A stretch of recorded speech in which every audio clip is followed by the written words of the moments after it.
Comment s'organise la résistance face au régime de Vichy et le nazisme? En 1940, la France est en proie au nazisme et est maintenant sous le joug d'Hitler, par le biais du maréchal Pétain et du régime de Vichy. Après l'armistice avec l'Allemagne, nombre de Français entrent en résistance.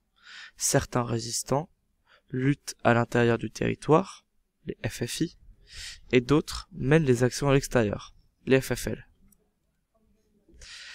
Les FFI, Forces françaises de l'intérieur, mènent des actions clandestines à l'égard de Vichy.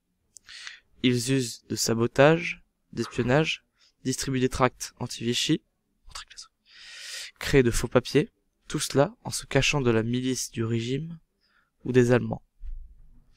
Ce ne sont que des gens ordinaires, sans compétences militaires, ou clandestines.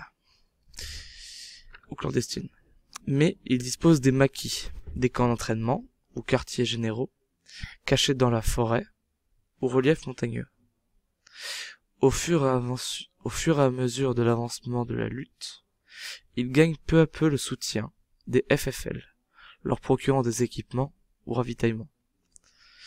En 1943, le général de Gaulle va envoyer Jean Moulin en France pour unifier les différentes organisations menant à la résistance, Combat et Libération par exemple, pour créer le Conseil national de la résistance. Le général de Gaulle, justement, officier français, leader de la résistance depuis Londres avec les FFL, il a notamment refusé l'armistice.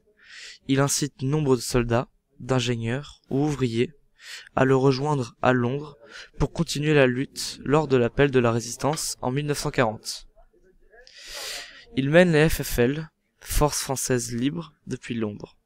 Les FFL, qui vont avoir le rôle de superviser les actions résistantes, d'importer des armements ou de l'équipement aux résistants du territoire occupé. Ils sont en contact avec beaucoup des colonies françaises, qui vont être d'une aide précieuse. Ils ont également aidé au débarquement en Normandie. Quant au général de Gaulle, il sera ensuite nommé président de la République française.